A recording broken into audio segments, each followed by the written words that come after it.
Hello students, welcome to simplest biology hub. I am Sharmila और आज हम क्लास 12 का इकोलॉजी का थर्ड लेसन देखेंगे, biodiversity and conservation. Okay, so biodiversity क्या होता है? बायो मीन्स लिविंग और डाइवर्सिटी मीन्स डिफरेंट जो चेंजेस देखने को मिलते हैं वो। So the rich variety of living organism which they share their planets in nature.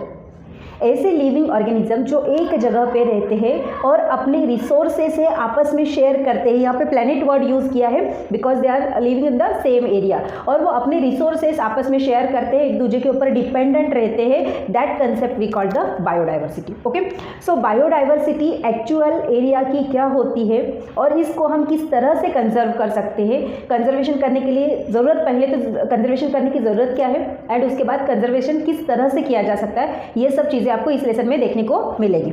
Okay, so यहाँ पे कुछ डाटा दिया है जो आपके एनसीईआरटी में दिया गया है। एनसीईआरटी में दिया है मीन्स इंपॉर्टेंट डाटा है बेटा, तो ये याद ही कर लेना। हालांकि कभी पूछा नहीं जाता बट याद ही कर लेना। Okay, in nature there are 20,000 species of ants are found, 20,000 species of orchids are found, 28,000 species of fishes are found and 3 lakh species of beetles are there। Means beetles की सबसे ज़्यादा स्पीसीज आपको देखने को मिलती है नेचर के अंदर। ये डाटा एनसीईआरटी का है, तो ये ऐसा का ऐसा डाटा याद करने की कोशिश करना। ओके, सो बायोडाइवर्सिटी क्या होती है? बायोडाइवर्सिटी को और एक टर्मिनोलॉजी यूज़ की है एनसीईआरटी में, that is the heterogeneity related to the biodiversity. Okay, so diversity term extend from macromolecules within a cell to biomes. So biodiversity का सफ़र कहाँ से स्टार्ट होता है और कहाँ तक आपका फिनिश होता है? स्टार्ट होता है macromolecules in the cell. Means अगर हम एक सिंगल सेल की बात करते हैं तो सिंगल सेल किस किस चीज़ों से बनी है, किन किन मैक्रोमोलिक्यूल से बनी है। मीन्स वो प्रोटीन से बनी है, ऑर्गेनिक मैटर अगर होगा तो प्रोटीन से बनी है। तो प्रोटीन कैसे बना है आपका? प्रोटीन आपका कार्बन, हाइड्रोजन, सल्फर, मैग्नीशियम जो भी होगा उन मटेरियल से बना है, इनऑर्गेनिक मैटर से। तो वो दीज आर द मैक्रोमोलिक्यूल्स। तो बायोडाइवर्सिटी का सफ़र स्टार्ट होता है सेल के माइक्रोमोलिक्यूल से लेके, वहाँ से आपको बायोडाइवर्सिटी देखने को मिलेगी तो बायोम्स तक। बायोम लास्ट टाइम हमने देखा था, बायोम क्या कंसेप्ट होता है। Biome is the group of the communities, group of the not communities actually, group of the communities we call the ecosystem. So biome is the group of the ecosystem, means number of the ecosystem living in a particular area that we call the biome. और बहुत सारे biome मिलकर आपका biodiversity बनता है। तो biodiversity का सफ़र start होता है बेटा मैक्रोमोलिक्यूल्स, सेल के माइक्रोमोलिक्यूल से लेके बायोम्स तक। Okay, the term is given by sociobiologist Edward Wilson. Biodiversity की टर्म किसने दी थी?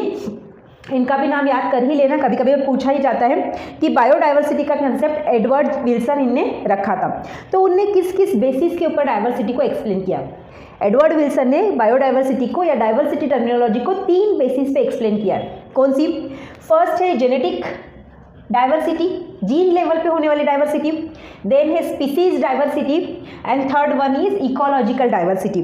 जेनेटिक डाइवर्सिटी को तो आपको इजीली देखने को मिलता है बेटा कि हर एक, सपोज हम ह्यूमन बींग का अगर एग्जांपल लेते हैं तो हर एक ह्यूमन बींग एक दूसरे से अलग दिखाई देता है। इवन दो आपके जो सगे भाई बहन रहते हैं वो भी आपसे अलग दिखाई देते हैं। मीन्स ऑब्वियसली उनका जो जेनेटिक स्ट्रक्चर है, उनका जो जेनेटिक मेकअप है वो आपके जेनेटिक मेकअप से थोड़ा बहुत डिफरेंसेस होगा। So that we call the genetic diversity. तो वन बाय वन हम तीनों को यहाँ पे कवर करते हैं। So first let's start with the genetic diversity.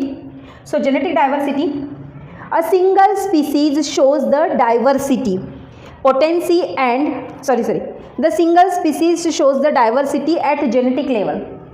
अब यहाँ पे जो ह्यूमन बींग का अगर हमने एग्जांपल लिया, जो अभी जस्ट बताया आपको, ह्यूमन बींग क्या है? होमोसैपियन, सिंगल स्पीसीज है होमोसैपियन, बट हर एक स्पीसीज जितने भी होमोसैपियन होंगे अर्थ सरफेस के ऊपर सब अलग अलग दिखाई देते हैं। ओके, सब अलग अलग दिखाई देते हैं। तो ये होगी जेनेटिक लेवल के ऊपर उनकी डाइवर्सिटी। इसको एक्सप्लेन करने के लिए 3 एग्जाम्पल दिए आपके।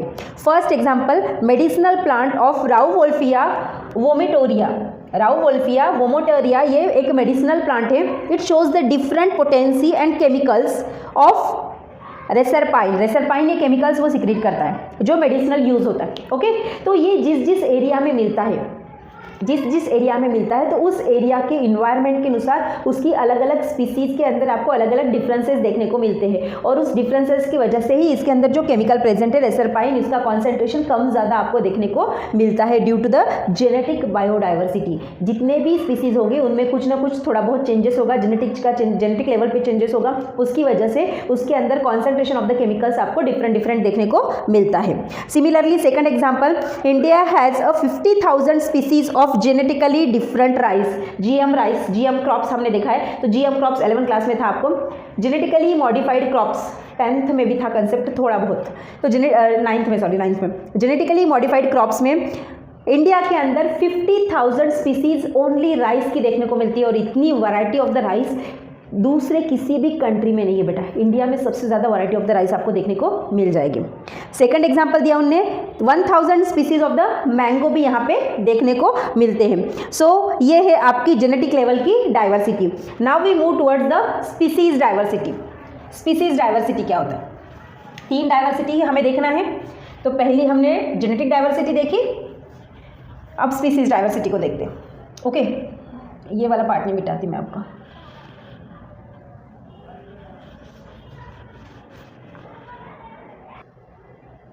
सो species diversity in species level पे कौन सी डाइवर्सिटी आपको देखने को मिलती है?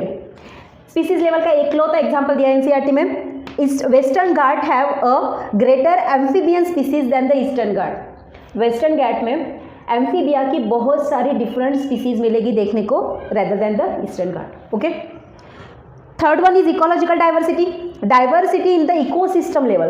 अब इकोसिस्टम लेवल पे डाइवर्सिटी लिया, जैसे आपके different type of the ecosystem example भी दिए उन्होंने, डेजर्ट हो गया, रेन फॉरेस्ट हो गया, mangroves, coral, wetlands, estuaries and alpine videos. ये आपके अलग अलग टाइप की इकोसिस्टम, यहाँ पे अलग अलग ऑर्गेनिजम्स एंड प्लांट्स आपको देखने को मिलेंगे। तो इस लेवल पे जो डाइवर्सिटी देखने को मिलती है that diversity we call the ecological diversity. Okay, so ये 3 डाइवर्सिटी आपके एडवर्ड ने एक्सप्लेन किए थे। Next one important line related to that area, diversity requires millions of the years to develop but may finish in very less time। बहुत ही simple सा fundamental, कोई भी species different kind of the species develop होने के लिए, suppose एक newly develop pond area है, उस न्यूली डेवलप पॉन्ड एरिया के अंदर लिविंग ऑर्गेनिज्म को डेवलप होना है, तो नंबर ऑफ द ईयर्स लगेंगे। ओके, लिविंग ऑर्गेनिज्म वहाँ पे डेवलप हो गए तो वहाँ पे जेनेटिक लेवल पे डाइवर्सिटी आने के लिए, स्पीसीज लेवल पे डाइवर्सिटी आने के लिए भी बहुत सारे ईयर्स आपके लगेंगे, मिलियंस। आपका एक पर्टिकुलर एरिया में आपको डेवलप करने के लिए, डाइवर्सिटी डेवलप करने के लिए मिलियंस ऑफ द ईयर्स लगते हैं। बट एक छोटा सा अर्थक्वेक आ गया, एक छोटी सी लैंडस्लाइड हो गई, वोल्केनोज फट गया, तो तुरंत पूरी within a very few times और within a very few hours और मंथ्स आपकी पूरी की पूरी बायोडाइवर्सिटी वहाँ पे फिनिश होने की पॉसिबिलिटीज होती है। ओके, सो ये एक इंपॉर्टेंट लाइन है इस एरिया से रिलेटेड। नेक्स्ट एक क्वेश्चन दिया है आपके एनसीईआरटी में, how many species are there on earth and how many in India. पूरे अर्थ के ऊपर कितनी स्पीसीज होगी, टोटली प्लांट की हो गई, एनिमल की हो गई, दोनों को मिला के, और इंडिया के अंदर कितनी स्पीसीज है। ओके, तो इस क्वेश्चन का आंसर देखते हैं। अकॉर्डिंग टू द IUCN का फुल फॉर्म कभी पूछा जाता है। So international union of conservation of natural resources, international union of conservation of natural resources, याद रख लेना। So according to that data, Robert में explain the global species diversity. Global means all over the earth. Species की कितनी diversity मिलेगी आपको? 7 millions. एक estimate data उन्होंने दिया था कि 7 मिलियन स्पीसीज मिलने की पॉसिबिलिटी है। Out of that 7 million species 70% animals की स्पीसीज मिलेगी एंड 22% प्लांट्स की स्पीसीज मिलेगी एंड 8% डिफरेंट होगी, may be bacteria, viruses, prokaryotic other than. Okay, so animals की स्पीसीज प्लांट की स्पीसीज की तुलना में ज़्यादा डिफरेंट मिलेगी आपको, डाइवर्सिटी वहाँ ज़्यादा देखने को मिलेगी। ओके, और एनिमल्स के स्पीसीज में भी 70% इंसेक्ट की स्पीसीज मिलेगी, 70% इंसेक्ट की स्पीसीज मिलेगी। आपने देखा बेटा इन्वर्टिब्रेट्स में आर्थ्रोपोड्स जो कैटेगरी है वो सबसे बड़ा फाइलम है। आर्थ्रोपोड्स जो फाइलम है सबसे बड़ा फाइलम है जो इंसेक्ट का फाइलम है। तो यहाँ पे सबसे ज़्यादा वैरायटी इंसेक्ट में देखने को मिलेगी, और जो 30% है वो अदर ऑर्गेनिज्म जिसमें बर्ड्स, मैमल्स, पाइसेस वगैरह सब चीज़ें आपकी आती है। ओके, सो ये डाटा तो है ग्लोबल लेवल पे। अब इंडिया के अंदर क्या डाटा है और उसका पाई मैप कैसा बनता है, पाई चार्ट कैसा बनता है, वो भी हम एक बार देख लेते हैं। पाई चार्ट के द्वारा ज़्यादा एक्सप्लेन हो जाएगा, बहुत ज़्यादा प्रॉपर समझ में आएगा बेटा आपको कि कितना स्पीसीज आपको एनिमल और प्लांट्स की देखने को मिलती है। ओके, और इंडिया के अंदर क्या डाटा है, बस इस लेसन में आपको डाटा ही डाटा याद रखना है। थ्योरेटिकल लेसन है तो ऑब्वियसली डाटा ही डाटा याद रखना है आपको, है ना बेटा। So the remaining data of India cover the 2.4% of total land area, means पूरी अर्थ सरफेस पे जितना लैंड एरिया है 71% वाटर एरिया है, 29% लैंड एरिया है। Out of that 29% 2.4% land area तो इंडिया ने कवर करा हुआ है। Okay, so biodiversity of India ने कितना एरिया कवर किया है, 8.1% of total biodiversity on the whole earth. Okay, it is like 12 mega diversity in the world. ये इतना बड़ा एरिया है कि इसके अंदर 12 मेगा बायोडाइवर्सिटी देखने को मिलेगी अलग अलग कंट्रीज़ की। मीन्स इंडिया के पास बहुत सारी बायोडाइवर्सिटी देखने को मिलेगी बेटा, रीच बायोडाइवर्सिटी एरिया। ओके, सबसे ज़्यादा रिचेस्ट एरिया कौन सा है, यहाँ पे भी क्वेश्चन आ जाता है, विच इज़ द बिगेस्ट और रिचेस्ट बायोडाइवर्सिटी एरिया, वो है बेटा आपका अमेजोन के जंगल। अमेजोन के जंगल में बहुत सारी बायोडाइवर्सिटी आपको देखने को मिलती है। उसमें तो बहुत सारी ऐसी स्पीसीज़ है कि जिनका अभी तक पता भी नहीं चला, साइंटिस्ट को भी पता नहीं है, जिनका अभी तक खोज ही नहीं हुई है, ऐसी बहुत सारी स्पीसीज़ वहाँ देखने को मिलती है। तो इंडिया के अंदर क्या डाटा है, 45,000 species of plants and more than double species of animals. 45,000 species of plant और डबल स्पीसीज मतलब 90,000 स्पीसीज ऑफ एनिमल्स। ये जो डाटा है ये पुराना है। ओके, नया डाटा के अनुसार क्या है, टुडेज स्टेटस के हिसाब से 1 lakh species of the plants and 3 lakh species of the animals India के अंदर आपको देखने को मिलते हैं। ओके, सो जो अलग अलग कैटेगरीज के एनिमल्स की और प्लांट्स की बायोडाइवर्सिटी है उसको पाई चार्ट के द्वारा एक्सप्लेन किया है एनसीईआरटी में। तीनों पाई चार्ट इंपॉर्टेंट है, कभी आपको पाई चार्ट देके नाम नहीं देंगे और आपको उसके हिसाब से क्वेश्चन पूछते हैं, तो ये थोड़ा सा हमें लर्न होना चाहिए। ओके, सो पहला पाई चार्ट है रिलेटेड टू इन्वर्टिब्रेट्स। इन्वर्टिब्रेट्स की जो क्लास फाइलम है पोरीफेरा से लेके हेमिकार्डेट तक, पोरीफेरा से लेके हेमिकॉर्डेट तक, उसमें सबसे बड़ा ग्रुप आर्थ्रोपोडा का, इंसेक्ट कैटेगरी, तो सबसे ज़्यादा एरिया उसने कवर किया है। देन क्रूटेशियंस का, है ना, देन कुछ पार्ट मोल्यूस्क का, एंड जो रिमेनिंग पार्ट है उसमें other animal group. Other animal group मतलब इन्वर्टिब्रेट के बच्चे कुछ जितने भी है, पोरीफेरा, कोलेंट्राटा, प्लैटीहेलमिन्थेस, एस्केलमिन्थेस, एनालिडा, आर्थ्रोपोडा तो हो गया, देन इकाइनोडर्मेटा, हेमिकॉर्डेट्स वगैरह, ये सभी ग्रुप्स आपके इस कैटेगरी के अंदर आएंगे। तो सबसे बड़ी कैटेगरी क्या है आपकी, इंसेक्ट की है। ओके, सो सेकंड जो पाई चार्ट दिया है बेटा वो वर्टिब्रेट्स का दिया है।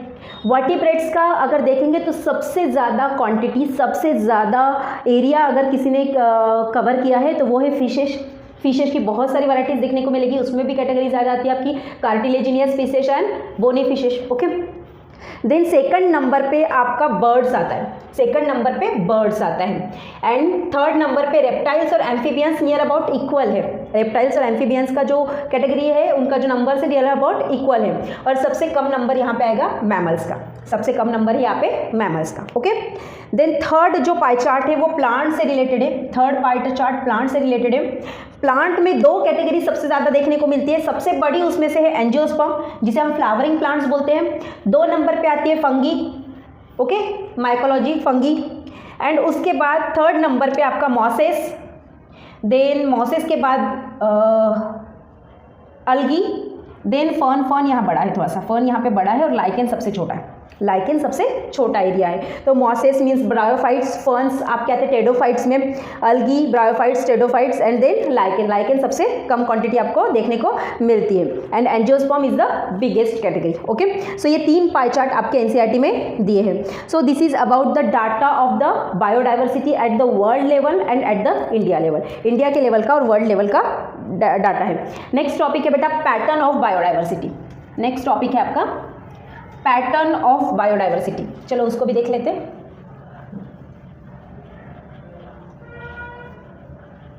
छोटा सा लेसन है ये, पूरा 1 शॉट वीडियो है बेटा, अपन इसमें पूरा लेसन कवर करेंगे। Okay,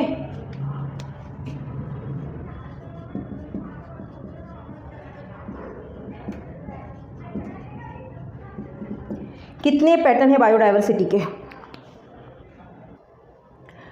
so pattern of biodiversity में लैटिट्यूडनल ग्रेडियंट। लैटिट्यूडनल ग्रेडियंट क्या होता है, more species diversity near to the equator when move towards the polar region decreases. ये हमारी अर्थ है बेटा। ओके, अर्थ के सेंटर में से इक्वेटर गया हमें पता है, और ये जो 2 पार्ट रहते एंडिंग ऑफ द, इसे हम बोलेंगे polar region. Okay, south pole and north pole. South pole and north pole. तो जैसे जैसे इक्वेटर मिडल वाले रीजन पे सनलाइट की इंटेंसिटी ज़्यादा होती है, तो जैसे जैसे हम पोलर रीजन की तरफ मूव होते जाएंगे तो बायोडाइवर्सिटी कैसी हो जाएगी आपकी, डिक्रीज होती जाएगी। मतलब इस एरिया में बायोडाइवर्सिटी सबसे रिच देखने को मिलेगी, variety of the plants and animals देखने को मिलेंगे। और जैसे जैसे पोलर रीजन की तरफ बढ़ता जाएगा, फिर चाहे वो साउथ पोल की तरफ बढ़े या नॉर्थ पोल की तरफ बढ़े, तो पोलर रीजन की तरफ क्या है, टेम्परेचर कम है, तो वहाँ पे बायोडाइवर्सिटी आपको बहुत कम देखने को मिलेगी, बहुत varieties of the animals and plants बहुत कम देखने को मिलेगी। Means middle near to the equator आपको बहुत ज़्यादा क्वांटिटी में बायोडाइवर्सिटी मिलती है। Okay, so species of the birds की species variety of the area के अंदर कैसे कैसे देखने को आपको मिलती है, ये डाटा दिया है, डाटा ही याद करना है हमें इसमें। ओके, कोलंबिया में रहता है 1400 स्पीसीज ऑफ बर्ड्स देखने को मिलेगी। न्यूयॉर्क में 105 स्पीसीज ऑफ बर्ड्स देखने को मिलेगी। ग्रीनलैंड में 56 स्पीसीज, इंडिया के अंदर 1200 स्पीसीज एंड अमेरिका के अंदर 1300 स्पीसीज ऑफ बर्ड्स आपको दिखने की मिलेगी, क्योंकि ये सभी रीजन आपके near to the equator area आते हैं, ये सभी रीजन आपके near to the equator area आते हैं। तो यहाँ पे बर्ड्स की स्पीसीज वैराइटीज में ही आपको इतना डिफरेंस देखने को मिलता है। Okay, world largest biodiversity just अभी बताया था बेटा, अमेजोन का जो रेन फॉरेस्ट है, यहाँ पे ऑल ओवर द वर्ल्ड की सबसे बड़ी बायोडाइवर्सिटी आपको देखने को मिलेगी related to the plants and animals also. सबसे बड़ी biodiversity, number of the species of the plants and animals are present there. Okay, so specially America के अंदर क्या क्या डाइवर्सिटी देखने को मिलती है, किस किस एनिमल्स की, किस किस प्लांट्स की, इसका डाटा भी एनसीईआरटी ने दिया है। अमेरिका में दिखती है बेटा 40,000 species of plants, 300 species of fishes, 1300 species of birds जो ऑलरेडी हमने यहाँ पे देखी है, 427 species of mammals and 427 species of amphibians. Means near about दोनों की स्पीसीज सेम है। यहाँ पे मे भी क्वेश्चन आ सकता है कि अमेरिका के 427 species of mammals, 427 species of amphibians, means दोनों की स्पीसीज एक जैसी नियर अबाउट। तो यहाँ पे मे भी क्वेश्चन पूछा जा सकता है कि कौन से दो स्पीसीज की कैटेगरी यहाँ सेम देखने को मिलेगी, तो mammals and amphibians. Okay, 378 species of reptiles and more than 1,25,000 species of invertebrates America के अंदर आपको दिखाई देंगे। ये कुछ वहाँ की बायोडाइवर्सिटी का डाटा दिया हुआ है। Okay, so speciality of the tropical biodiversity, tropical area में बायोडाइवर्सिटी जो कांस्टेंट दिखाई देती है उसकी क्या स्पेशलिटी है, किस वजह से वहाँ पे बहुत ज़्यादा क्वांटिटी में बायोडाइवर्सिटी दिखाई देती है, किस क्या क्या रीज़न हो सकते हैं। तो यहाँ पे 3 रीज़न दिया बेटा। पहला रीज़न है temperature is constant undisturb for the millions year. वहाँ पे जो टेम्परेचर देखने को मिलेगा वो नियर अबाउट कांस्टेंट है, डिस्टर्ब तो हो रहा है बट इतना ज़्यादा इम्बैलेंस है, इतना ज़्यादा डिस्टर्ब नहीं हो रहा है जिसकी वजह से पूरी डाइवर्सिटी आपकी चेंज हो जाएगी। तो कांस्टेंट होने ये भी एक बायोडाइवर्सिटी के लिए सूटेबल एरिया है, दैट्स वाई वहाँ पे बहुत ज़्यादा वैराइटीज ऑफ द स्पीसीज आपको देखने को मिलती हैं। Okay, second, environment more constant and predictable, near about same ही है, टेम्परेचर इन्वायरमेंट का ही तो फैक्टर है। तो वहाँ का जो इन्वायरमेंट है मोर कॉन्स्टेंटेड एंड प्रेडिक्टेबल है, कि कितने सालों तक हम उसको प्रेडिक्शन कर सकते हैं कि कितने सालों तक ये एज इट इज़ रहेगा, कॉन्स्टेंट रहेगा। तो जिसके थ्रू बायोडाइवर्सिटी की जो लाइफ स्पैन है वो भी हम यहाँ पे काउंट कर सकते हैं। Then third one is more solar energy available, क्योंकि नियर टू द इक्वेटर है और इक्वेटर के पास हमें पता है कि सनराइज डायरेक्टली हाइट कम होती है, सनराइज इजीली पहुंच पाते हैं, हाइट कम है मतलब बहुत जल्दी पहुंच पाते हैं क्योंकि सीधे सीधे आते हैं ना। तो सनलाइट बहुत ज़्यादा अवेलेबल है, तो इसकी वजह से प्रोडक्शन ऑफ द प्लांट्स बहुत ज़्यादा होगा, फोटोसिंथेसिस ज़्यादा होगा, तो प्रोडक्शन ऑफ द प्लांट्स ज़्यादा होगा, number of the varieties of the plant मिलेंगे तो obviously number of the varieties of the animals भी उस एरिया में इंक्रीज हो जाएंगे। तो ये 3 स्पेशलिटी आपको ट्रॉपिकल एरिया में देखने को मिलती है, जिसकी वजह से वहाँ पे बायोडाइवर्सिटी भी आपको बहुत ही वाइड एंड वेरीज देखने को मिलती है। ओके, सो ये हमारा था latitudinal gradient pattern of biodiversity का first part. Now we move towards the second one. Okay, speciality of tropical diversity तो हमने देख लिया, बट ये ट्रॉपिकल रीजन होता कहाँ है अर्थ पे, किस एरिया को हम ट्रॉपिकल बोलेंगे और किस वजह से वहाँ पे बहुत सारी बायोडाइवर्सिटी आपको देखने को मिलती है। यहाँ पे देखो बेटा, अर्थ की डायग्राम बनाई मैंने, कोशिश की। ओके, तो अर्थ के ऊपर से कुछ इमेजिनरी लाइन गई है, एक्चुअली ये लाइन बनाई है यहाँ पे बट ये एक्चुअली प्रेजेंट नहीं, इमेजिनरी लाइन है। तो अर्थ के सेंटर में से जो इमेजिनरी लाइन गई है उसे ट्रॉपिकल लाइन कहते हैं। ओके, तो उसके आसपास का एरिया ट्रॉपिकल जोन कहलाता है। मींस ट्रॉपिकल लाइन से नॉर्थ की तरफ 23.5 डिग्री एंड साउथ की तरफ 23.5 डिग्री, ये जो डिस्टेंस है ये टोटल डिस्टेंस कहलाएगा आपका ट्रॉपिकल रीजन। सो अर्थ के सेंटर में से जो लाइन गई है ट्रॉपिकल लाइन, वहाँ पे सनरेज डायरेक्टली आपकी पेनिट्रेट होती है, डायरेक्टली सनरेज गिरती है। ओके, तो यहाँ पे टेम्परेचर का रेंज ज़्यादा है, टेम्परेचर का रेंज ज़्यादा है, तो यहाँ से 23.5 डिग्री नॉर्थ में और 23.5 डिग्री साउथ में ये टोटल एरिया आपका ट्रॉपिकल मिलता है। तो सेंटर में आपको बहुत ही ज़्यादा बायोडाइवर्सिटी देखने को मिलेगी। जैसे जैसे अपर जोन में जाएंगे, जैसे जैसे अपर जोन में और जैसे जैसे लोअर जोन में जाएंगे, बायोडाइवर्सिटी यहाँ पे कम देखने को मिलेगी। Means variety of the species आपको कम देखने को मिलेगी। ओके बेटा, सो इसके ऊपर वाला जो जोन आता है नॉर्थ एरिया की तरफ, that we call the temperate zone. Similarly south की तरफ जो जोन आता है that we call the temperate zone. तो ये कितना रहता है, यहाँ पे 23.5 नॉर्थ है, उसके आगे 66.5 नॉर्थ तक का जो एरिया है वो टेम्परेट जोन कहलाता है। सिमिलरली 66.5 साउथ तक का जो नीचे का एरिया है that is the temperate zone कहलाता है। टेम्परेट जोन में ट्रॉपिकल जोन की तुलना में बायोडाइवर्सिटी कम देखने को मिलती है। ओके, क्योंकि टेम्परेचर थोड़ा सा लो रहता है। देन उसके ऊपर वाला जो सबसे अपर वाला पार्ट एंड सबसे लोअर वाला पार्ट आपका north pole and south pole that we call polar region. और पोलर रीजन हमें पता है कि बर्फ से ढका हुआ है, तो वहाँ टेम्परेचर तो नियर अबाउट -डिग्री में चलता रहता है। तो वहाँ पे बायोडाइवर्सिटी तो आपको बहुत ही कम क्वांटिटी में, नियर अबाउट निग्लिजिबल क्वांटिटी में देखने को मिलेगी। तो इस लेसन में जहाँ पे भी ट्रॉपिकल वर्ड आता है उस समय हमें ये जोन याद रखना है कि क्योंकि बहुत सारी जगह पर ट्रॉपिकल वर्ड है बेटा। तो इस एरिया में जो बायोडाइवर्सिटी देखने को मिलती है that biodiversity related to the tropical area. Okay, next है हमारा species area relation. Species area relationship, species का एरिया के साथ क्या रिलेशन है। मीन्स एरिया और स्पीसीज आपको जो अलग अलग देखने को मिलते हैं उसके किस वजह से वो आपको अलग अलग देखने को मिलते हैं। So the concept is firstly given by Alexander von Humboldt. Observe in South America jungle. इनने जो स्पीसीज एरिया का रिलेशनशिप कहाँ ऑब्जर्व किया था, साउथ अमेरिका के जंगलों में ऑब्जर्व किया था। तो according to him, if area increases, richness of the species increases but only up to certain limit. If area increases, the richness of the species increases. Means suppose आप एक जगह पे अभी फ़िलहाल खड़े हो, एक जगह से आगे आपने 500 मीटर आगे गए, तो उस 500 मीटर के दौरान आपको number of the plants and number of the animals देखने को मिले। सपोज आपको 2 एनिमल्स देखने को मिले और 3 से 4 वैरायटी ऑफ द प्लांट देखने को मिले। ओके, देन आप 500 मीटर और आगे गए तो आपको कुछ दूसरी वैरायटी के प्लांट्स एंड दूसरी वैरायटी के एनिमल्स देखने को मिले। ओके, और 500 मीटर आगे गए तो आपको सिमिलरली और दूसरी वैरायटी के प्लांट्स और दूसरी वैरायटी के एनिमल्स मिलते गए। मीन्स आपका जो original number of the plants and animals है उसमें क्या हो रही, इंक्रीजेस हो रहा है। वो नंबर कैसा हो रहा है, इंक्रीज हो रहा है, क्योंकि हम एरिया को इंक्रीज कर रहे हैं। पहले हमने 500 मीटर का एरिया लिया, फिर और 500 मीटर का, मीन्स नियर अबाउट 1000 मीटर का एरिया हो गया। देन आपका और 500 मीटर का मीन्स 1500 मीटर का एरिया आपका हो गया, है ना। तो एरिया इंक्रीज कर रहे हैं, मतलब स्पीसीज का रिचनेस, मतलब different kind of the species आपको देखने को मिल रही है। ये कब तक करेंगे, यहाँ पे up to certain limit. Okay, certain limit. Suppose आप 300-400 किलोमीटर चलते गए तो आपको different kind of the species देखने को मिली, but after the particular area, after the particular limit क्या हो जाएगी, सिमिलरली वही स्पीसीज रिपीट होती जाएगी।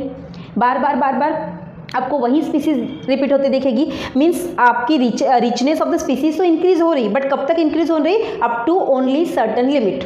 ओके, सो इस चीज़ को बताने के लिए उनने ग्राफ के द्वारा रिप्रेजेंटेशन किया, जिसमें आपका जो हॉरिजेंटल लाइन जिसे हम एक्स एक्सिस बोलते हैं, vertical line that we called Y axis, उसके ऊपर वाई एक्सिस के ऊपर स्पीसीज का रिचनेस रखा, एक्स एक्सिस के ऊपर एरिया रखा। तो जैसे जैसे एरिया बढ़ता गया बेटा, देखो ये पहले तो रिचनेस इंक्रीज होता गया स्पीसीज का, एंड देन फाइनली ये क्या होता गया, कांस्टेंट होता गया। कांस्टेंट क्यों, क्योंकि बार बार वही स्पीसीज आपकी रिपीट हो रही थी। तो ये जो ग्राफ मिला, इस ग्राफ को बोलते हैं रेक्टेंगुलर हाइपरबोला। याद रखना वर्ड, रेक्टेंगुलर हाइपरबोला। रेक्टेंगुलर थोड़ा सा आपको एरिया वाइज ऐसा दिखाई देता है। तो रेक्टेंगुलर हाइपरबोला इस ग्राफ को कहा गया, किसके, अलेक्जेंडर वॉन हम्बोल्ट ने जो स्पीसीज एरिया का रिलेशनशिप रखा उसके अंदर। तो इस ग्राफ को एक्सप्लेन करने के लिए उन्होंने कुछ उसके क्राइटेरिया भी दिया है, वो भी देख लेते हैं। यहाँ पे log S is equal to log C plus Z log A, है ना। तो S is nothing but the species richness, C is nothing but the y minus intercept, A is nothing but the area, and Z is nothing but the slope regression coefficient. Okay, Z line in the range of 0.1 to 0.2. Generally tropical region में वो आपको 0.1 to 0.2 तक मिल जाएगी, but for the entire continent slope is much stepper, पूरी continent के लिए जो slope मिलेगा ग्राफ का वो बहुत ज़्यादा स्टेपर और स्टेबल क्वांटिटी में आपको देखने को मिलेगा। किस रेंज में मिलेगा? नियर अबाउट 0.6 to 1.2 के रेंज में। ओवरऑल कॉन्टिनेंट के लिए आपको इस रेंजेस में वो स्लोप देखने को मिलेगा। But for the frugivorous birds and mammals in tropical forest means again ये वाला area, okay, of different continent it is increases up to 1.15। Tropical forest के अंदर डिफरेंट कॉन्टिनेंट पे ये जो ग्राफ है आपका वो इंक्रीज हो सकता है अप टू कौन से लिमिट तक? 1.15 लिमिट तक, but only for the frugivorous birds and mammals. Frugivorous means जो फ्रूट ईटिंग करते हैं वैसे बर्ड्स और मैमल्स की क्वांटिटी वहाँ पे थोड़ी बहुत ज़्यादा देखने को आपको मिल जाएगी। यहाँ पे लॉग का क्या मीनिंग होता है, लॉग क्यों निकाला जाता है, ये तो मुझे कोई इतना नॉलेज नहीं है बेटा, पता नहीं क्यों निकालते रहते लॉग, पर ठीक है, हमें इतना ध्यान रखना है कि इस रेक्टेंगुलर हाइपरबोला इससे रिलेटेड इक्वेशन एक बार याद रख लेना, कभी कभार पूछा जाता है, बट इन रेयर कंडीशन। हाँ, जेड लाइन का ये जो आपका डाटा दिया है 0.6, 0.1, आप इस पर्टिकुलर कॉन्टिनेंट के लिए कितना इंक्रीज कर सकते हैं 1.15 तक, ये ज़रूर आप यहाँ पे याद रख सकते हो। ओके, सो नेक्स्ट टॉपिक है बेटा आपका the importance of species diversity to ecosystem. Species के जो डाइवर्सिटी देखने को मिलती है उसका इकोसिस्टम में क्या इंपॉर्टेंस है, इकोसिस्टम के ऊपर उसका क्या इफेक्ट होगा। Okay, so according to the ecologist, community with more species are more stable than with less species. बहुत सारे इकोलॉजिस्ट किस चीज़ को फॉलो करते हैं, किस चीज़ को सपोर्ट करते हैं कि ऐसे इकोसिस्टम जिसके अंदर बहुत ज़्यादा variety of the diversity of the species देखने को मिलेगी वो मोर स्टेबल रहती है उसकी तुलना में जिसके पास लेस वैरायटी देखने को मिलती है। पहले तो कम्युनिटी बनती है बेटा किससे? Community is nothing but the different kind of the species population interacting with each other at a particular area. एक जगह पे बहुत सारी स्पीसीज का पॉपुलेशन एक जगह पे रह रहा है और आपस में इंटरेक्ट कर रहा है उसके अबायोटिक फैक्टर्स के साथ, आपस में उनके रिलेशंस को, उसे हमने कहा कम्युनिटीज़। ओके, तो यहाँ पे डिफरेंट स्पीसीज़ की डिफरेंट वैरायटीज़ की कम्युनिटी अगर आपको ज़्यादा क्वांटिटी में देखने को मिले तो ये बहुत स्टेबल इकोसिस्टम है। बट कम स्पीसीज़ वहाँ देखने को मिलेगी तो वो इकोसिस्टम आपकी फ्लक्चुएशन के मोड में चली जाती है। किस तरह से? देखो, इस चीज़ को प्रूव करने के लिए do not shows much variation in productivity from year to year. A stable community, पहले तो जो कम्युनिटी स्टेबल होगी वो जो प्रोडक्शन कर रही है साल दर साल प्रोडक्शन कर रही है, मीन्स किस तरह का प्रोडक्शन कर रही है? अगर हम प्लांट्स की बात करेंगे तो सपोज वो आपके कार्बोहाइड्रेट देने वाले प्लांट्स है या सीरियल से या पल्सेस है या कोई एनिमल से जो फूड चेन का इंपॉर्टेंट पार्ट है, तो ये जो उनकी जो प्रोडक्टिविटी है साल भर की उसमें इतना ज़्यादा डिफरेंस आपको देखने को नहीं मिलेगा, नहीं मिलेगा। It resistance to the occasional disturbances created by nature और मैन मेड। अब एक इकोसिस्टम, एक कम्युनिटी एक जगह पे बहुत सालों से रह रही है, बहुत हज़ारों सालों से, नंबर ऑफ द ईयर से आपकी रह रही है, स्टेबल कम्युनिटी है, स्टेबल इकोसिस्टम है। तो इस स्टेबल इकोसिस्टम के ऊपर सपोज कभी कभार कोई ह्यूमन एक्टिविटी के द्वारा कुछ प्रॉब्लम क्रिएट हो गया, जैसे एसिड रेन हो जाता है, ओके, देन वो कह सकता है पोल्यूशन करता है, ह्यूमन बीइंग पोल्यूशन क्रिएट करता है, ओके, देन कोई नेचुरल हैबिटेट है, जैसे आपका कोई फ्लडिंग आ गया, ड्रॉट पड़ गया, तो ऐसे स्टेबल कम्युनिटीज़ के ऊपर इतना ज़्यादा इफेक्ट होता नहीं। हालांकि इफेक्ट तो होता है बट इतना ज़्यादा नहीं होता जितना less number of the species के साथ जो कम्युनिटी बनती है या जो इकोसिस्टम बनती है उसके ऊपर ज़्यादा होता है। Okay, so according to the Tilman plot, Tilman scientist थे, उनने प्लॉट के द्वारा इस एग्जाम्पल को आपका रखा है। तो टिलमैन प्लॉट ये याद रखना, थोड़ा सा टिलमैन को हम याद कर सकते हैं कि प्लॉट के ऊपर तिल्ली का बना हुआ एक मैन है ना। So Tilman plant with the more species showed less year to year variation. बहुत ज़्यादा स्पीसीज अगर एक प्लॉट के अंदर है, प्लॉट मीन्स पर्टिकुलर एरिया में बहुत ज़्यादा वैरायटी ऑफ द डाइवर्सिटी अगर आपको देखने को मिलती है तो वो साल दर साल उनका जो प्रोडक्शन है उसके अंदर बायोमास प्रोडक्शन है उसमें वेरिएशन बहुत ही कम देखने को आपको मिलते हैं। Increase diversity contributes the higher productivity, और जैसे जैसे जैसे जैसे डाइवर्सिटी इंक्रीज हो रही है, मतलब number of the species in a particular plot increases, then उसकी क्या हो जाती है, प्रोडक्टिविटी भी हायर हो जाती है, उसका प्रोडक्शन भी हायर हो जाएगा। मीन्स सेम है, ऐसा एक सेंटेंस सीधा बोला उनने कि अगर डाइवर्सिटी ज़्यादा देखने को मिलेगी तो आपकी जो प्रोडक्टिविटी है वो स्टेबल रहेगी, अगर डाइवर्सिटी डाइवर्सिटी कम देखने को मिलेगी तो प्रोडक्टिविटी फ्लक्चुएट होती जाएगी। यहाँ पे बोला कि डाइवर्सिटी इंक्रीज होती जाएगी तो प्रोडक्टिविटी भी इंक्रीज होती जाएगी, डाइवर्सिटी इंक्रीज होती जाएगी तो प्रोडक्टिविटी भी इंक्रीज होती जाएगी। ओके, देन जो थर्ड साइंटिस्ट थे, according to the Stanford ecologist Paul Ehrlich, उन्होंने क्या बोला, if one species become extinct from ecosystem there is no large effect, but if the process is continuously going on it is the bad effect on the ecosystem. Certain species called the keystone species which are more important than normal species. तो अपना ये statement Paul को explain करने के लिए उन्होंने एक aeroplane का एग्जांपल दिया। सपोज एरोप्लेन के जो पार्ट्स रहते हैं बेटा, डिफरेंट पार्ट्स जो होते हैं, उसके विंग्स वगैरह जो है, उसको फिटअप करने के लिए नट बोल्ट लगे रहते हैं, नट बोल्ट के थ्रू वो फिटअप किए जाते हैं। तो उस नट बोल्ट के द्वारा उसको क्या मिल जाता है, स्टेबिलिटी मिल जाती है। तो उसके अंदर आप कितने भी पैसेंजर सवार करो, है ना, कितने भी पैसेंजर बैठ जाए तो वो स्टेबल फॉर्म में आपका रहता है। ओके, बट अगर आपने उस एरोप्लेन का एक नट बोल्ट निकाल दिया, मतलब आपने एक इकोसिस्टम में से एक स्पीसीज कम कर दी, तो इकोसिस्टम को कोई इतना ही फर्क नहीं पड़ेगा। जैसे एरोप्लेन आपका इतना ज़्यादा फर्क नहीं पड़ेगा, बट आपने धीरे धीरे एक करते पूरे बहुत सारे नट बोल्ट उसके निकाल दिए, तो ऑब्वियसली आपका एरोप्लेन कैसा हो जाएगा, इम्बैलेंस हो जाएगा। पैसेंजर का नंबर ज़्यादा हो जाएगा तो इम्बैलेंस हो जाएगा।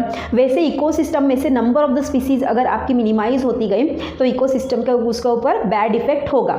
कभी कभी इकोसिस्टम के ऊपर बैड इफेक्ट एक सिंगल स्पीसीज से भी हो सकता है अगर वो रिमूव हो गई तो उस बैड इफेक्ट से बचने के लिए क्या तरीका है, उसमें नंबर ऑफ द तरीके भी आगे दिए हुए हैं। बट अगर वो स्पीसीज एक सिंगल स्पीसीज की वजह से इकोसिस्टम के ऊपर इफेक्ट हो रहा है, मींस वो स्पीसीज कैसी है बेटा, वो स्पीसीज है आपकी कीस्टोन स्पीसीज। कीस्टोन स्पीसीज मतलब बहुत important species for the ecosystem. Example बता रही हूँ, suppose number of the butterflies है, बटरफ्लाइज की बहुत सारी वैराइटीज है, बहुत सारी स्पीसीज है।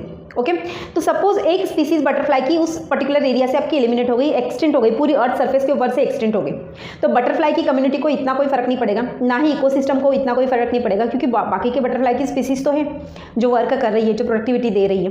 ओके, अब धीरे धीरे करते करते बटरफ्लाई की एक सपोज हमारे पास 100 स्पीसीज थे, उसमें से एक चली गई तो 99 स्पीसीज बची।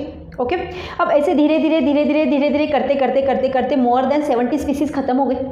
मोर देन 70 स्पीसीज खत्म हो गई तो नियर अबाउट आपकी 30-25 स्पीसीज बची। तो 30-25 स्पीसीज बची तो ऑब्वियसली आपका इकोसिस्टम के ऊपर उसका प्रोडक्टिविटी बटरफ्लाई से मिलने वाली थी, जो प्रोडक्टिविटी बटरफ्लाई से मिलने वाली थी उसके लेस हो जाएगी, कम हो जाएगी वो। ओके, और सपोज ऐसे करते करते एक पर्टिकुलर पूरी की पूरी स्पीसीज ही एलिमिनेट हो गई, है ना। फूड जैसे फूड चेन का एक जो जोन है, हर्बीवोरस, कार्निवोरस, ये जो एक जोन है, हमें देखा कि जो आपकी एक नॉर्मल फूड चेन है जो हमेशा देखते हैं कि हम एक ग्रास है, उसके ऊपर एक ग्रास ऊपर है, देन आपका फ्रॉग, देन स्नेक। तो सपोज हमने सब एम्फीबियन को हटा दिया, पूरी एम्फीबियन की कम्युनिटी को खत्म कर दिया। ओके, तो वहाँ पे फूड चेन के ऊपर भी इफेक्ट पड़ेगा। मीन्स एक अगर स्पीसीज आपकी इकोसिस्टम में से ख़त्म हो जाती है तो इतना ज़्यादा इफेक्ट इकोसिस्टम को नहीं पड़ता, बट धीरे धीरे नंबर ऑफ द स्पीसीज अगर इकोसिस्टम में से चली गई तो आपकी धीरे धीरे इकोसिस्टम कैसी हो जाती है बेटा, कमज़ोर हो जाती है। और इकोसिस्टम कमज़ोर हो गई मीन्स बायोडाइवर्सिटी भी आपकी कमज़ोर हो गई। Okay, clear. So loss of biodiversity, biodiversity के लॉस होने के क्या रीज़न है बेटा, किस किस वजह से बायोडाइवर्सिटी लॉस हुई है। Okay, so firstly the colonization of the tropical Pacific island by human being has led to the extinction of more than 2000 species of native birds। यहाँ पे एग्जाम्पल दिया है ट्रॉपिकल पैसिफिक island का। तो जहाँ tropical Pacific island में जब तक ह्यूमन बींग नहीं था तब तक बहुत नेटिव बर्ड्स की वैरायटी वहाँ पे देखने को मिलती थी, बहुत सारी स्पीसीज वेरिएशन देखने को मिलती थी, डाइवर्सिटी देखने को मिलती हुई। जैसे ही ह्यूमन बींग ने वहाँ रहना स्टार्ट कर दिया तो ह्यूमन बींग के रहना स्टार्ट करने के कुछ ही दिनों बाद, कुछ ही सालों बाद, दिनों बाद तो नहीं बोल सकते, सालों बाद, कुछ ही सालों बाद उस एरिया में जो नेटिव बर्ड्स थे, नेटिव मीन्स उस एरिया में रहने वाले बर्ड्स, उनकी नियर अबाउट 2000 स्पीसीज आपकी एक्सटिंक्ट हो गई, खत्म हो गई।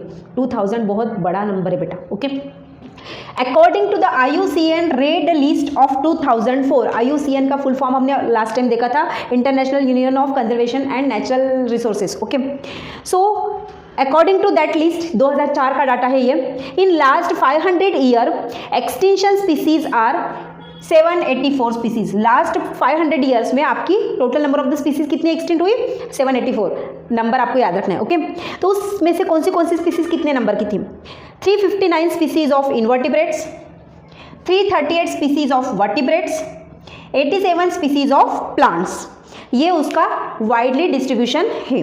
ओके, रिसेंटली एक्सटिंक्ट एनिमल्स जो अभी एक्सटिंक्ट हुए, अभी जो एक्सटिंक्ट हुए वो एनिमल्स कौन से थे?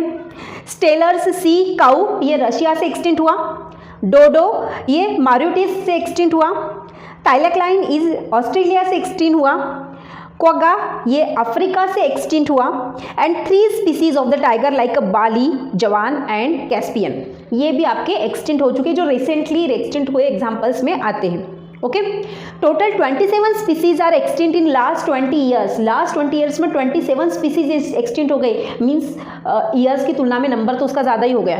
Okay, and 15,000 species are facing threaten. Threaten means they are in future they may be extinct, in future they may be extinct. So the percentage of the threat extinction, ऐसी species जो अभी threat condition में means may be वो future में आपकी खत्म हो सकती है, मे बी फ्यूचर में आपकी एक्सटिंक्ट हो सकती है। उसमें 31 amphibians, 12 species of birds and 23 species of mammals है। उसमें सबसे ज़्यादा खतरा किसको बेटा? सबसे ज़्यादा खतरा एम्फीबियंस को है। एम्फीबियंस की स्पीसीज बहुत ही कम स्पीसीज ऐसी बची है जो आपको पॉपुलेशन उनका पर्टिकुलर मिलता है, बाकी बहुत सारी स्पीसीज ऐसी है जो एक्सटिंक्ट होने के कगार पे है, near about.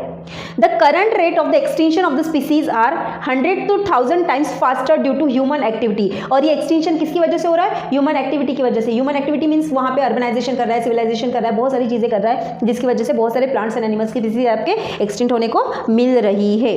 Okay, so next क्या है? Loss of diversity, biodiversity. Loss of biodiversity in a region may be lead to, particular region में जो बायोडाइवर्सिटी लॉस होने के मेन रीजन है वो क्या होंगे? Declining of the plant production, क्योंकि प्लांट की स्पीसीज कम होती जा रही है, अर्बनाइजेशन हो रहा है, सिविलाइजेशन हो रहा है, तो एरिया कम होता जा रहा है, तो प्लांट का प्रोडक्शन बढ़ रहा है। प्लांट का प्रोडक्शन घटेगा तो ऑब्वियसली उसके ऊपर डिपेंडेंट जो एनिमल्स है उनका प्रोडक्शन भी घट जाएगा। Okay, lowered resistance to environmental disturbances. Environmental disturbances means कभी ड्रॉट आ जाता है, कभी फ्लड आ जाता है, कभी लैंडस्लाइडिंग आ जाती है, कभी अर्थक्वेक आ जाता है, कभी कुछ हो जाता है। ऐसे कंडीशन में जो पर्टिकुलर स्पीसीज है उस इन्वायरमेंट के साथ रेजिस्ट नहीं कर पाती, चेंजिंग इन्वायरमेंट के साथ रेजिस्ट नहीं कर पाती और खत्म हो जाती। Okay, then increase the variability in the certain ecosystem. Ecosystem, क्योंकि ये सब कंडीशन चेंज हो रही है तो इकोसिस्टम चेंज हो रही है, और इकोसिस्टम के अंदर इतनी वेरिएबिलिटी हो गई है कि पर्टिकुलर इकोसिस्टम के अंदर रहने वाली जो स्पीसीज है उस चेंजिंग इन्वायरमेंट के साथ अपने आप को अडेप्ट ही नहीं कर पाती, उस एरिया में सर्वाइव ही नहीं कर पाती, और सर्वाइव नहीं कर पाती तो फाइनली वो आपकी वहाँ से खत्म हो जाती है। तो ये कुछ रीज़न है जिसकी वजह से बायोडाइवर्सिटी अभी आपकी खतरे में है। ओके, इस खतरे से हमें बाहर निकालना है। तो पहले तो क्या रीज़न, ये तो आपका एक डाटा दिया, एक ही रीज़न है उसमें, बाकी तो डाटा दिया है। ये अब इसके रीज़न क्या है, कॉजेज क्या है, किस वजह से आपकी बायोडाइवर्सिटी आपकी खत्म हो रही है? तो 3 है बेटा, 3 लिस्ट है, इसके अलावा भी और बहुत सारी लिस्ट है, उसको भी हम देख लेते क्या क्या है ज़रा। So the next topic is causes of biodiversity. Causes of biodiversity losses, क्या रीज़न है, क्या कारण है जो बायोडाइवर्सिटी को कम कर रहे हैं, लॉस कर रहे हैं? फर्स्ट है बेटा habitat loss fragmentation. Habitat loss fragmentation means बड़े बड़े जो हैबिटेट थे एनिमल्स के, प्लांट्स के, उसका डिवाइडेशन होकर छोटे छोटे फ्रैगमेंट्स में डिवाइड हो गए, और छोटे छोटे फ्रैगमेंट्स में डिवाइड होने की वजह से वहाँ पे बहुत सारी बायोडाइवर्सिटी आपकी क्या हो गई? टुकड़ों में बढ़ गई, और टुकड़ों में बायोडाइवर्सिटी बढ़ने की वजह से उसकी क्वांटिटी भी वहाँ पे कम होती गई। Tropical rain forest cover more than 14% of the land surface, but now it is not more than 6%। पहले जब all over the tropical rain forest एक ही था तब उसने पूरे लैंड सरफेस का 14% एरिया कवर किया हुआ था, बट क्योंकि फ्रेगमेंटेशन होने की वजह से, हैबिटेट का फ्रेगमेंटेशन होने की वजह से अब वो 6% से भी कम हिस्सा उसका बचा हुआ है। Okay, mammals and birds requiring large territories and animals with migratory habitat are badly affected. Mammals and birds का जो लार्ज एरिया था वो हैबिटेट फ्रेगमेंट होने की वजह से बहुत ही नैरो हो गया। ये सिमिलरली सेम इफेक्ट आपका माइग्रेटरी हैबिटेट के ऊपर भी आ गया। माइग्रेटरी हैबिटेट मतलब जो माइग्रेटरी बर्ड्स थे या माइग्रेटरी एनिमल्स थे उनकी हैबिटेट में भी चेंजेस देखने को मिल जाते हैं। नेक्स्ट है ओवर एक्सप्लोटेशन। ओवर एक्सप्लोटेशन में ह्यूमन ने जो सिविलाइजेशन किया, अर्बनाइजेशन किया, जिसकी वजह से या इंडस्ट्रियल डेवलपमेंट किया, उसकी वजह से Steller sea cow, passenger pigeon went to the extinction due to the over exploitation. इसका कुछ एग्जाम्पल दिया है कि बहुत ज़्यादा अर्बनाइजेशन होने की वजह से, इंडस्ट्रियलाइजेशन होने की वजह से जो हैबिटेट आपके फ्रैगमेंट्स पे बढ़ गए, उससे स्टेलर स्यू काऊ और पैसेंजर पिजन उनका एक्सटिंक्शन के कगार पे वो आपके आ गए बेटा। Okay, similarly marine fishes are endangered. चलो ठीक है, ह्यूमन बींग ने तो फॉरेस्ट एरिया को तो साथ साथ आपका मरीन एरिया को भी नहीं छोड़ा, है ना, रिवर एरिया को भी नहीं छोड़ा, वहाँ पे भी अपनी एक्टिविटी इतनी बढ़ा दी, तो मरीन जो एनिमल्स है या रिवर जो एनिमल्स है वो भी आपके एक्सटिंक्शन के रेंज में आते गए। Okay, the third topic of that alien species invagination. Alien species invagination क्या होता है? एलियन मीन्स हमारे एरिया का नहीं। ओके, तो सपोज एक पर्टिकुलर स्पीसीज़ है, एक पर्टिकुलर एरिया के लिए बहुत पॉपुलर है, उस एरिया में उसका पॉपुलेशन बहुत अच्छा खासा है एंड उसकी ग्रोथ भी बहुत अच्छे से होती है। ओके, और एक दूसरी स्पीसीज़ है वो दूसरे एरिया में सिमिलरली रहती है। अब क्या किया, ये ए स्पीसीज़ के साथ दूसरे एरिया की बी स्पीसीज़ को ला के रख दिया और उसको ग्रो किया ए वाले इन्वायरमेंट में। सो ए वाले इन्वायरमेंट में बी वाले स्पीसीज़ को ग्रो करने की वजह से क्या हुआ, बी वाली स्पीसीज़ तो वहाँ अडेप्ट हो गई, ग्रो करना भी स्टार्ट कर दिए, बट उसने इतना जगह पॉपुलेशन इंक्रीज कर दिया कि ए स्पीसीज़ को उसने रेसेसिव कर दिया, डोमिनेटेड कर दिया, ए स्पीसीज़ को उसने डोमिनेटेड कर दिया, आपका दबा दिया। That we call the alien species invagination, means come from the another area and grow। एक हाथ स्पीसीज जो दूसरे एरिया से आ रही है और दूसरे एरिया में ग्रो कर रही है। इसके कुछ एग्जांपल्स दिए हैं, कौन सी ऐसे एलियन स्पीसीज है? फर्स्ट है नाइल पर्च। नाइल रिवर का एक ये है बेटा फिश जो है introduce in the lake Victoria in east Africa के लेक विक्टोरिया के अंदर उसको डाल दिया और वो कुछ दिनों में इतनी ज़्यादा ग्रो करने लग गई, इतने उसने अपना पॉपुलेशन इंक्रीज कर दिया कि उसकी पॉपुलेशन की वजह से उस लेक के अंदर जो आपकी पहले से सिचिड फिश थी उसकी नियर अबाउट 200 स्पीसीज आपकी एक्सटिंक्ट हो गई, खत्म हो गई due to the presence of Nile fish. दूसरा है African catfish, Clarias gariepinus illegally introduced is the threat to our indigenous catfish. African catfish को इलीगली इतना ज़्यादा इंट्रोड्यूस किया देसी एरिया में कि वहाँ पे जो देसी कैटफिश थी, indigenous is nothing but the particular area की, जिसे हम देसी बोल सकते हैं इन शॉर्ट में, तो जो देसी कैटफिश थी उसको ऊपर एक्सटिंक्शन का खतरा मंडरा रहा था क्योंकि अफ्रीकन कैटफिश ने उस एरिया के पॉपुलेशन को कवर कर लिया था। नेक्स्ट है इन्वेजिव वीड। चलो ठीक है, एनिमल के तो एग्जांपल देख लिए, प्लांट के साथ भी ये कंडीशन हो रही है। तो इन्वेजिव वीड्स मतलब ऐसे कुछ वीड्स है जो हमारी इंडिया की प्रजाति नहीं है, इंडिया के अंदर वैरायटी नहीं है, बट नाउ अडेज इंडिया के अंदर वो इतनी वाइडली डिस्ट्रीब्यूटेड है कि जो इंडियन वैरायटीज़ की वीड्स है उसको भी उसने ख़त्म कर दिया। तो कौन सी है वो? कैरेट ग्रास, जिसे हम पाइथेनियम बोलते हैं, ये इंग्लैंड से आई हुई है, इंडिया का ओरिजिन उसका नहीं है। Then lantana and water hyacinth, ये भी आपकी अदर कंट्रीज की वीड्स है जो इंडिया के अंदर ग्रो कर रही है। नेक्स्ट है को एग्जिस्टेंस वर्ड से ही समझ में आ रहा है बेटा, को मतलब साथ में, एग्जिस्टेंस मतलब साथ में एग्जिस्टेंस करे। ओके, तो क्या हो रहा है? Obligatory association leads to the coexistence. Obligatory means one organism depend on the other organism, है ना। It may be beneficial for that organism और it may be there is no effect on each other. Okay, so यहाँ पे host fish और parasite के बीच का relation दिखा कि एक होस्ट फिश और दूसरी पैरासाइट एक के ऊपर डिपेंडेंट है, तो होस्ट को तो उससे कोई फायदा नहीं हो रहा है, बट पैरासाइट को होस्ट फिश से बहुत सारा फायदा हो रहा है, प्रोटेक्शन मिल रहा है, खाना मिल रहा है, जो भी मिल रहा है चीज़ें आपकी। सो ये कहलाता है को एग्जिस्टेंस। सिमिलरली दूसरा एग्जांपल प्लांट से रिलेटेड दिया बेटा, प्लांट पॉलिनेटर विथ फ्लावर। हमें पता है कि प्लांट में दो तरह के पॉलिनेशन होते हैं, self pollination and cross pollination. तो सेल्फ पॉलिनेशन के लिए तो प्लांट को किसी की ज़रूरत नहीं होती, वो खुद ब खुद कर लेते, बट क्रॉस पॉलिनेशन के लिए उनको पॉलिनेटिंग एजेंट चाहिए। पॉलिनेटिंग एजेंट कुछ भी हो सकते हैं, air, water, insect, and, birds, है ना। तो ये जो पॉलिनेटिंग एजेंट है that we call the pollinators. So pollinators और फ्लावर्स का जो रिलेशनशिप है that we call the coexistence. ये 3 रीजन आपको बायोडाइवर्सिटी के लॉस होने के दिए हुए, ये 3 कॉज आपको बायोडाइवर्सिटी के लॉस होने के दिए हैं। नेक्स्ट टॉपिक क्या है जरा देखें। सो बायोडाइवर्सिटी कंजर्वेशन। बायोडाइवर्सिटी कंजर्वेशन के 3 एस्पेक्ट यहाँ पे हमें बताया बेटा। एक दिया है narrowly utilization, broadly utilization and ethical arguments. Narrowly utilization area is important for the ordinary people, okay, उनके लिए इंपॉर्टेंट होगा। किस तरह से हम आगे देखते हैं। Broadly utilization area for mature people. अब मैच्योर का मतलब यहाँ पे क्या होता है कि जो थोड़ा सा बहुत नॉलेजेबल पर्सन है, जिनको थोड़ा बहुत एक्स्ट्रा नॉलेज है related to the biodiversity and all that things, that people are included in the mature people. And ethical arguments, ये साधु संत जो आपका बताते हैं बायोडाइवर्सिटी को हिंदी में क्या बोलेंगे हम, जैव विविधता, उसके बारे में, है ना, तो उनके लिए इंपॉर्टेंस है। सो नैरोली यूटिलाइजेशन में कौन से पॉइंट्स आएंगे बेटा आपके? डायरेक्ट इकोनॉमिक बेनिफिट, बहुत सारे जो इंडस्ट्रियलिस्ट रहते हैं उनको पता है कि बहुत सारी इंडस्ट्रीज आपके डायरेक्टली रॉ मटेरियल के लिए फॉरेस्ट के ऊपर डिपेंडेंट रहती है और फॉरेस्ट में बहुत सारी बायोडाइवर्सिटी देखने को मिलती है। Food, for firewood, for fibre, for industrial product, ये सभी चीज़ें हमें फॉरेस्ट एरिया से मिलती है। एंड बायोडाइवर्सिटी होगी means difference of the species होंगे, डिफरेंट ऑफ द एनिमल्स होंगे, तो आपको यहाँ पे प्रोडक्ट्स भी बहुत डिफरेंट काइंड के मिल जाएंगे। 25% of the drugs derived from the plant, ये मेडिकल इंडस्ट्रीज के लिए इंपॉर्टेंट है कि मेडिकल इंडस्ट्रीज में 25% जो ड्रग है आपके प्लांट से ओरिजिनेटेड हुए हैं। ओके।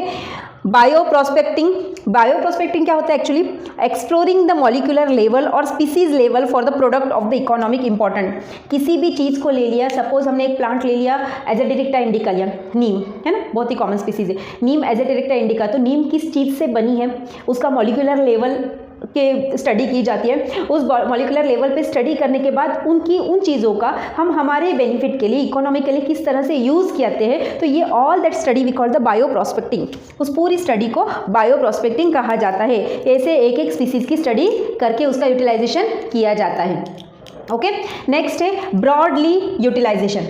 ये तो नैरोली यूटिलाइजेशन थे ऑर्डिनरी पीपल के लिए। ब्रॉडली यूटिलाइजेशन में मीन्स थोड़े से मैच्योर पीपल मीन्स जिनको बायोडाइवर्सिटी के बारे में थोड़ा बहुत नॉलेज है कि किस तरह से यूजफुल हो सकती है। इकोसिस्टम सर्विसेज, जो हमने लास्ट टाइम टॉपिक देखा था कि इकोसिस्टम हमें कितनी सारी सर्विस प्रोवाइड करवा देती है, पॉलिनेशन करवाती है, देन फ्रूट देती है, फूड्स देती है, फाइबर्स देती है, मेडिसिनल प्लांट्स देती है, बहुत फ्री ऑफ कॉस्ट सर्विस होती है, इसलिए इसे कहा जाता है इकोसिस्टम सर्विस। इकोसिस्टम की सर्विस फ्री ऑफ कॉस्ट होती है। इकोसिस्टम इसके बदले में कोई भी चार्ज किसी भी पर्सन से नहीं लेता। ओके।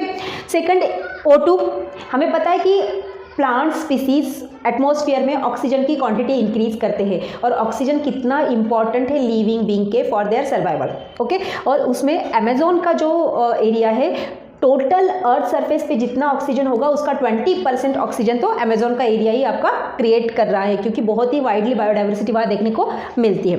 पॉलिनेशन करवाता है, पॉलिनेशन भी बहुत हेल्पफुल है। पॉलिनेशन होगा तो फ्रूट फॉर्मेशन होगा, सीड फॉर्मेशन होगा, मीन्स इनडायरेक्टली डायरेक्टली फूड के लिए हम इसके ऊपर डिपेंडेंट होते हैं। देन एस्थेटिक प्लेजर, नेचर के अंदर जाने के बाद हमें एक जो खुशी होती है, एक जो पॉजिटिव वाइब्स आती है, वो सब चीज़ें आपकी एस्थेटिक प्लेजर के अंदर आती है, जो हमें थोड़ा सा माइंड फ्रेश कर देता है हमारा। ओके। देन इथिकल आर्ग्यूमेंट्स में दो चीज़ें दी है। We owe to millions of the species with whom we share this planet. अगर million of the species suppose ऐसा हो गया कि कुछ भी बचा नहीं प्लेनेट के ऊपर, तो हम प्लेनेट किसके साथ शेयर करेंगे? हम कैसे बोल सकते हैं कि प्लेनेट के ऊपर लिविंग बीइंग प्रेजेंट है? ओके। सेकंड वाला, every species has a intrinsic value even if they don't have a economic value to us. हर एक स्पीसीज को जीने का अधिकार है। इन शॉर्ट हम बोलेंगे, जैसे बोलते ना मेरा जन्म सिद्ध अधिकार है, मुझे वर्ड्स याद नहीं आ रहे। ओके। तो एवरी स्पीसीज को जीने का अधिकार है, और अगर चाहे वो हमारे लिए इकोनॉमिकली इंपॉर्टेंट हो या ना हो, कोई ग्रासेस होती है, घास होती है जो हमारे के लिए इकोनॉमिकली इंपॉर्टेंट नहीं है, तो हम उसको काट पीट के फेंक देते या ख़त्म कर देते। तो हम किसी भी स्पीसीज़ को ख़त्म कर सकते नहीं हैं, क्योंकि हर एक लिविंग बीइंग को खुद को जीने का अधिकार रहता है, खुद को सर्वाइव करने का अधिकार रहते हैं। ये आपके इथिकल आर्ग्यूमेंट्स के अंदर आते हैं। 3 पॉइंट्स दिए हैं बायोडाइवर्सिटी कंजर्वेशन के अंदर: narrowly utilisation for the ordinary people, broadly utilisation for the mature people, and ethical arguments for the sadhu and sant. Okay. So next topic है बेटा आपका, सो नेक्स्ट है how we conserve the biodiversity. Biodiversity conservation तो देखा हमने, पर कैसे conserve करेंगे, क्या क्या करना पड़ेगा हमें कंजर्व करने के लिए? तो 2 पॉइंट दिए उसमें, in situ conservation and ex situ conservation. In situ conservation, यहाँ पे कभी कभी बोर्ड एग्जामिनेशन में आपके क्वेश्चन अराइज होते हैं related to the short note, and उसके बारे में हॉटस्पॉट के बारे में भी होते हैं जो हम आगे देखते हैं। ओके। सो क्या होता है in situ conservation? In situ conservation of the plants and animals in their natural habitat, means plants and animals already particular area में रह रहे थे। सपोज यहाँ पे कुछ प्लांट्स आपके ऑलरेडी रह रहे थे बेटा, कुछ एनिमल्स ऑलरेडी रह रहे थे, उनके आसपास हमने बाउंड्री बना दी और उनको प्रोटेक्टेड कर दिया, तो उसको बोलेंगे in situ conservation. Okay. Ex situ conservation means हमने ऑलरेडी एक बाउंड्री बना दी और दूसरे एरिया में से प्लांट्स और एनिमल्स को ला के यहाँ पे पकड़ लिया और सेव कर दिया, प्रोटेक्ट कर दिया, तो उसे बोलेंगे हम x situ conservation. X situ conservation के आपके बहुत सारे एग्जांपल्स आपको देखने को मिलेंगे, जैसे आपका जू हो गया, देन बॉटनिकल गार्डन हो गया, नेशनल पार्क हो गया, है ना, तो ये चीज़ें आपको एक्सितु कंजर्वेशन में देखने को मिलेगी। PYQ में यहाँ पे क्वेश्चन आ सकते हैं आपके MCQ and PYQ in situ conservation and ex situ conservation पे। देन बायोडाइवर्सिटी ऑफ हॉटस्पॉट, यहाँ पे भी इंपॉर्टेंट PYQ क्वेश्चन आते हैं आपके। हॉटस्पॉट क्या होते हैं? हॉटस्पॉट क्या होते हैं? नियर अबाउट इसका ये जो नंबर है बेटा याद रखना, 25 + 9 = 34 हॉटस्पॉट आपको इंडिया में देखने को ऑल ओवर द एरिया देखने को मिलते हैं, sorry all over the world देखने को मिलते हैं। हॉटस्पॉट की स्पेशलिटी क्या होती है? High level of the species richness, species आपकी वैरायटी बहुत ज़्यादा मिलेगी, रिचनेस पर्टिकुलर एरिया में बहुत ज़्यादा मिलेगी। High degree of endemism and accelerated habitat loss, habitat loss को रोकता है। तो इसके 3 जोन होते हैं, हॉटस्पॉट के 3 जोन होते हैं बेटा। सबसे आउटर वाला ट्रांजिशन जोन, बीच वाला बफर जोन और तीसरा वाला इनर वाला core zone. Transition zone means ऐसा एरिया, ये जंगल की बात अगर हम करेंगे तो जंगल का ऐसा एरिया जहाँ पे थोड़ी बहुत ह्यूमन एक्टिविटी अलाउड होती है, मीन्स ट्राइब्स वगैरह रह सकते हैं, वहाँ पे लोग घर वगैरह करके रहते हैं, जानवरों को पालते हैं, डोमेस्टिकेटेड एनिमल और प्लांट प्रोडक्ट के ऊपर जो जंगल से जो उनको रॉ मटेरियल मिलता है उसके ऊपर डिपेंडेंट करते हैं, मतलब यहाँ पे ह्यूमन एक्टिविटी थोड़ी बहुत अलाउड होती है। बफर जोन में ह्यूमन एक्टिविटी ट्रांजिशन जोन की तुलना में थोड़ी सी रेस्ट्रिक्टेड होती है, ज़्यादा हंटिंग नहीं करना है, ज़्यादा नहीं है, कटाई नहीं करना है पेड़ की वगैरह, थोड़ी बहुत रिस्ट्रिक्शन यहाँ पे देखने को मिलती है। और कोर जोन में हाईली रिस्ट्रिक्शन रहती है, ह्यूमन एक्टिविटी टोटली बंद रहती है, वहाँ जाना भी मना रहता है आपका, इवन सिर्फ only for the research work वगैरह जा सकते हैं। तो कोर जोन में human activity totally restricted, buffer zone में रेस्ट्रिक्टेड और ट्रांजिशन जोन में थोड़ी बहुत आपकी चलती है। हालांकि बफर जोन में भी थोड़ी बहुत चलती है, पर ट्रांजिशन जोन की तुलना में बफर जोन में रेस्ट्रिक्शन ज़्यादा होती है। ओके, सो ये हॉटस्पॉट के बारे में हम और देखते हैं कि इंडिया के अंदर कौन से हॉटस्पॉट आपको देखने को मिलते हैं। इंडिया के अंदर कौन से हॉटस्पॉट्स है आपके, इसके ऊपर भी PYQ क्वेश्चन पूछा गया था बेटा। इंडिया के हॉटस्पॉट 3 इंपॉर्टेंट हॉटस्पॉट है यहाँ पे। एक है western Ghat and Sri Lanka, actually Sri Lanka is not a part of India but near by आता है इसलिए उसको काउंट किया गया। ओके, देन है इंडो ब्रूना एंड हिमालय, ये 3 हॉटस्पॉट एरिया इंडिया के पास आते हैं। ओके, 14 बायोस्फीयर रिजर्व, ये डाटा भी इंपॉर्टेंट है बेटा। 90 national park and 448 wild life century present in India. PYQ question के लिए data is important. Okay, next है sacred grove, Khasi and Jaintia hills Meghalaya, Aravalli hills Rajasthan, Western Ghat Karnataka and Maharashtra and Chanda and Bastar MP। इस area का जो बायोस्फीयर है वो स्कार्ड ग्रूव के नाम से जाना जाता है। Then important biosphere reserve and national park, India के अंदर कौन से इंपॉर्टेंट बायोस्फीयर है या नेशनल पार्क है। वैसे देखा जाए तो लिस्ट बहुत लंबी है उसकी, यहाँ पे कुछ 2-4 लिखे हमने, और कौन से एनिमल के लिए वो पॉपुलर है वो भी इंपॉर्टेंट क्वेश्चन कभी कभी बनने की पॉसिबिलिटीज़ होती है बेटा। सो दचिगम नेशनल पार्क झारखंड में है, जो मस्क डियर को वहाँ पे प्रिजर्व करके रखा है, उसको हंगुल भी कहा जाता है। Okay, then Periyar wild life sanctuary Kerala में प्रेजेंट है, जिसने एलिफेंट के लिए पॉपुलर है, जो एलिफेंट के लिए पॉपुलर है। काजीरंगा नेशनल पार्क असम में है, जो राइनोसोर के लिए पॉपुलर है। और सुंदरबन नेशनल पार्क वेस्ट बंगाल में है, जो बंगाल टाइगर के लिए आपका पॉपुलर है। ये कुछ बायोस्फीयर रिजर्व है और नेशनल पार्क है जो इंडिया के अंदर बहुत ज़्यादा पॉपुलर है। हालांकि लिस्ट बहुत बड़ी है, इसके अलावा भी बहुत सारे wild life sanctuaries and national park आपको इंडिया में देखने को मिलेंगे। Okay, and the last topic of this lesson, convention of biological diversity.